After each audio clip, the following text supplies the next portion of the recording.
They don't really tell you this about paramotoring. They don't tell you that it means waking up early and driving all over the place. When I first started, I thought like at lunchtime I would just run out of my yard into the sky. And you know, that might happen some winter day when it's clean all day long, like air-wise.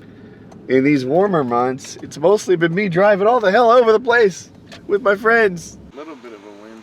Brad, I was thinking. Uh-oh. So our current system is this.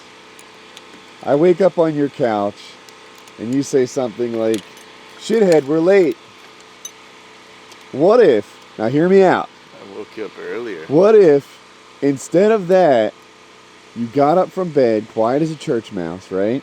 You went over to the kitchen and you started making bacon and eggs, right? I saw that. And then instead of telling me to wake up, I would just smell the bacon.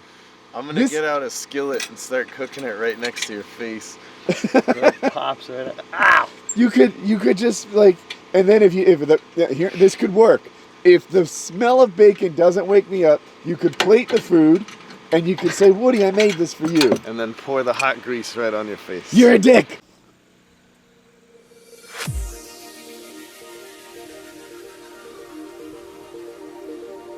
Wow, he really gets high. Check that out. He's still going up.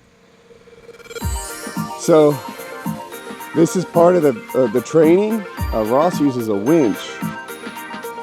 And you can see, I'll show you all, but there's a car over there with a trailer and a winch on it. And he's gonna practice his landing before he has the weight and the consequence of a motor on his back.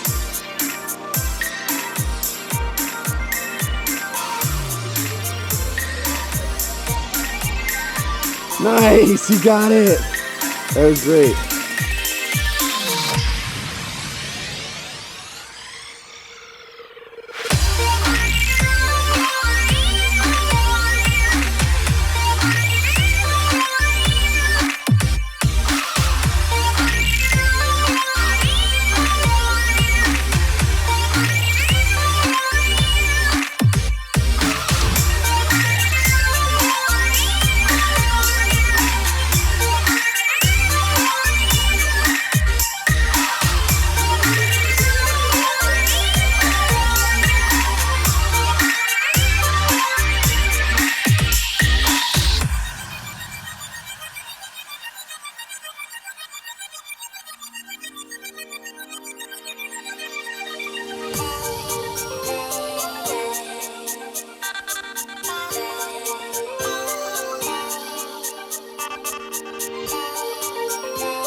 All right, the morning flying is over. So we got here this morning, launched right away. It was still like almost chilly out, and it was bumpy.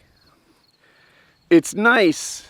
My bump tolerance is getting better, and what was terrifying is now a mix between scary and pain in the ass. So it's not like I'm cool and calm and collected. I'm frightened, but not like before where I'd almost freeze up. Launched well, landed well, everything was cool. Hung out for a while, BS'd. There's some students here, chilled with them, and then Brad launched over there, and he's like, "The weather's great, come on up, Woody." The weather wasn't great. As he's coming in for a landing, he had changed his mind. It was bumpy and bad, and I launched, took a lap or two, and this has to be the bumpiest I've ever felt. It was throwing me around, and I don't know. But every one of my flights started and ended on my feet, and that's a good thing. So now we're gonna find something else to do. Maybe food. I don't know. There's a tow coming. Oh, there's a tow coming. Here, I'll try and get it for you. So, Oh, there it is. Oh, bad camera work. He's getting some wind. He's overshooting, working. Soon, you can't tell, but he has a line on his chest that's pulling him forward. All right, he got up. It's happening. See how crossed it is, though? Sorry, I wanted to zoom out. So you got a good shot of just what he's doing exactly. I feel a breeze. All right, so he must have let go. He's kind of surging. Now he needs to land. That's his big goal. It's getting close for this landing. Watch the rotor, man. See? Well, after some bumpy air this morning, some short flights, I'm back on Brad's couch. Marco's going on a trip, so he's going to bring his dog to Brad's house, who's going to watch the dog for him for a couple of weeks. And we're just chilling, which actually is okay with me. I am getting in late last night and sleeping in a tent and being it. I could use some chill time. Maybe I'll even nap. Probably not, but definitely relax. Brad, you ready to watch this dog for 3 weeks? Forever. I'm not sure who's gonna be watching who.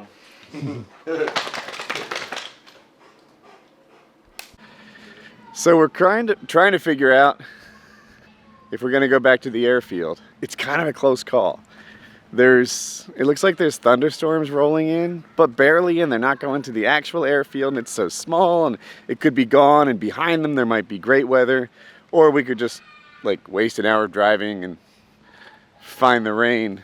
Imagine me with a front yard that could be flown. So close. I'm gonna try it. You can try it. So, anyway, we're checking the sky, checking the clouds, doing pilot shit, Mav. We were hoping we'd fly and get lucky with the weather, but there is a thunderstorm back there. We can hear it thundering, and the temperature just dropped 5 degrees. These are all bad signs, but we have an hour, and the good news is the thunderstorm's headed away from us, in the good direction. I can hear the thunder. And so I think we're just gonna chill and see if the weather improves. If not, dinner time or something. This is Brad's multi-rotor, and it's different than one I've seen before in that it has 3 rotors. And show the yaw. It's just a Look at that. digital servo. Quads don't work that way, as far as I know. It's a guy from Sweden. His name is David Vinnesol, rcexplorer.se. He came up with the frame and the design. So, Genius. yeah. Brad's gonna see if he's got a charge and if he can get it to fly. You feeling confident, Brad? Yep. Wait till you see this. All right. When I arm it, it'll scare you. And then all of a sudden it was when do you run? First time it took me a good hour to figure out how to fucking launch this thing, but first time you see that. All right. So Brad's went here. Look at me real quick. Look at the. Brad's got the FPV goggles on. Like the guy from Reading Rainbow and Star Trek. And He's then, awesome. Don't launch it yet. And then the front of it has a GoPro on it. So he gets this awesome first person view of it. Allegedly. All right. Now, are you worried at all that someone's gonna fuck with you while you're blind? They could hit you or? No, because I'd just fly it right into him. All right. Do something cool. We tried to do it on the back of a 4-wheeler once. It didn't go well.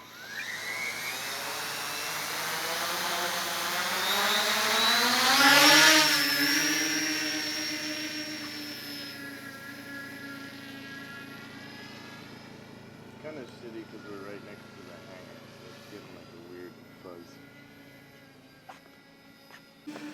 So we decided to play around with drones for a bit. It didn't go exactly as planned. Future Woody here. So the image I get on my view is delayed by 4 seconds. And when I spotted them, I thought I was too close and decided to just get out of there immediately. And I screwed up. The good side is the damage is really slight. Check this out. It's just cracked there a little bit. Some super glue or even nothing. It's probably good to go. This drone's freaking me out. But it still works. I'm gonna play some more till the battery's done.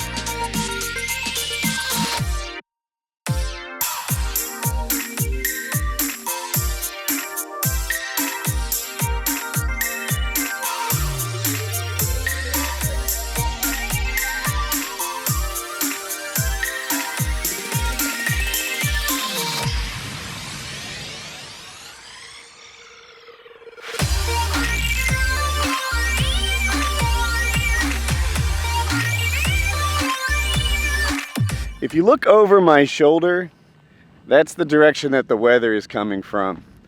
And it's totally not paramotor weather. The world's best paramotor weather is like a few miles an hour wind and nice smooth air. This stuff is not. Like, I wonder, can you see, shit, that cloud just above the tip of my hair, right there? That air is rushing upwards at like 300 or 400 feet per minute. Really fast. And it's not just the cloud. Like you might think, oh, we'll just stay out of the cloud. No, it's a cloud because it's been rushing that way since it was warm ground air. And now that it's cool, like high air, it cooled off, it doesn't hold as much water, and now it's a cloud, right? We know how clouds work. So yeah, starting at the ground, it's like sucking you up. And it's not the cloud suck I've talked about in that like, it's not like you can't hit the ground or anything. It's just that it's dangerous and it bumps you around. And the cloud sucks like up in the middle, but on the edges it's blowing down. So as you fly around with a fabric wing like mine, it blows the wing down and then pulls you up and it sends you on this wild ride, and it's just not even a close call. So we messed with drones for a bit, good times. I think we're going for dinner. More good times.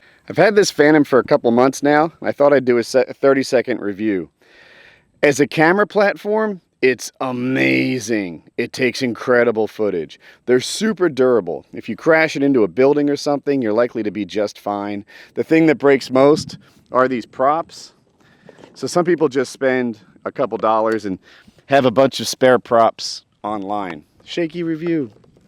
The only way to really break them, or the best way to really break them, I should say, is if you ram it into a tree or something, you run the risk of tearing out the soft underbelly. It's nice, like, protected in a cage in there, but like I said, if you hit a tree, you can rip that out.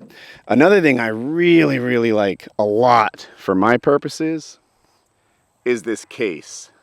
I take this thing everywhere. It holds the screen I use on the remote, it holds the Phantom, the batteries, etc., charger, all the stuff I need. I can just toss it in the back of the truck. It's been rained on, it's been dropped, I toss it back there like it's firewood sometimes. You guys know me. And by having it in this case, things seem to stay nice and safe and tucked away. If I were to ever get a new Phantom, then one of the first things I'd look at is trying to find an equivalent case. With the Phantom 4, you need a new insert or something. So that's why, it's one of the reasons I've stuck with the Phantom 3. Also, it just seems to do the job. But yeah, the Phantom has been great, and the case is the unsung hero. It helps a lot too. Well, I am home. I've been unpacking the car for about 15-20 minutes, and I'm still not done, but we will finish. Had Waffle House with Brad and good talk there. Good weekend. I think I got like 5 flights in, worked on my bump tolerance a lot, improved my launches a lot. I'm up to 20 flights now. Getting the hang of this thing. Anyway, let me finish unpacking the car. You be sure to like, subscribe, favorite, tell your mom, etc. Thanks, guys.